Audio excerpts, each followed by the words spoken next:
अस्सलाम वालेकुम रहमतुल्लाह दोस्तों, welcome to my channel. 1047 cases हुए हैं आज भी सल्तनत ऑफ ओमान में और 11 डेथ हुई हैं। नंबर जो है वो 1000 से नीचे आ नहीं रहा है और ये एक अलार्मिंग सिचुएशन है जिसको लेकर के जितने भी बैंस, फ़्लाइट ओपनिंग, वीज़ाज़ वगैरह डिपेंडेंट हैं।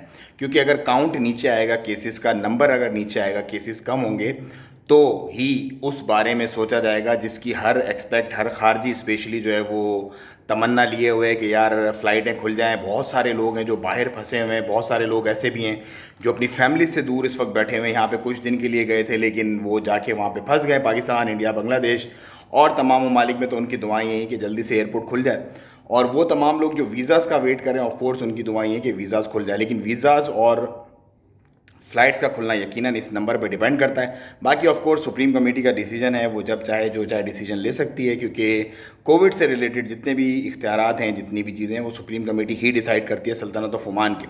इसके साथ एक गुड न्यूज़ है पाकिस्तानियों के लिए, और वो ये है कि कुवैत ने 10 साल के बाद बिज़नेस वीज़ाज़ और फैमिली वीज़ाज़ खोल दिए हैं पाकिस्तानियों के लिए। तो अब जितने भी पाकिस्तानी बिज़नेस वीज़ाज़ पे बिज़नेस करना चाहते हैं कुवैत में, या फिर फैमिली वीज़ाज़ पे फैमिली को ज्वाइन करना चाहते हैं, जो ऑलरेडी फैमिलीज़ वहाँ पे हैं, क्योंकि पहले नहीं ज्वाइन कर सकते थे, वीज़ाज़ नहीं थे, अब वो उन्हें ज्वाइन कर सकते हैं। So it's big achievement.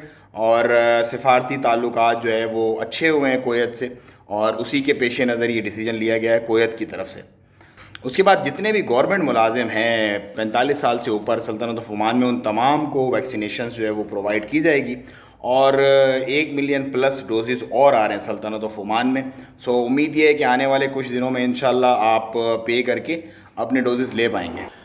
बाकी वीज़ा फ़ीस के पॉइंट ऑफ व्यू से आपके जो क्वेश्चन थे उनके आंसर ये है कि जो फैमिली वीज़ाज़ हैं और जो उसके other than that category visas जो हैं, जिस तरह के 1001 रियाल, 2001 रियाल, 4001 रियाल जो तनख्वाहें वगैरह हैं, उसको लेकर के जो एक बेंचमार्क सेट किया गया था जिसके अंदर फ़ीसेस बढ़ाई गई थी, उसके अलावा जो हैं वो उनकी नॉर्मल फ़ीसेस ही रहेंगी। जो फैमिली वीज़ाज़ हैं या जो दूसरे और वीज़ाज़ हैं जो उस कैटेगरी में फॉल नहीं करते, जिनकी फ़ीसेस इंक्रीज़ की गई हैं, तो आपकी फ़ीसेस वही रहेंगी। लेकिन अगर आप उस कैटेगरी में फॉल करते हैं जिसकी फ़ीसेस बढ़ाई गई हैं वीज़ाज़ की, तो ऑफ कोर्स आपको रिन्यूअल पे करना पड़ेगा एक्स्ट्रा अमाउंट।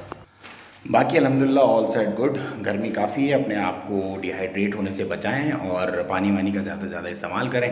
मुझे तो इजाज़त, दुआओं में याद रखें। अस्सलाम वालेकुम रहमतुल्लाह।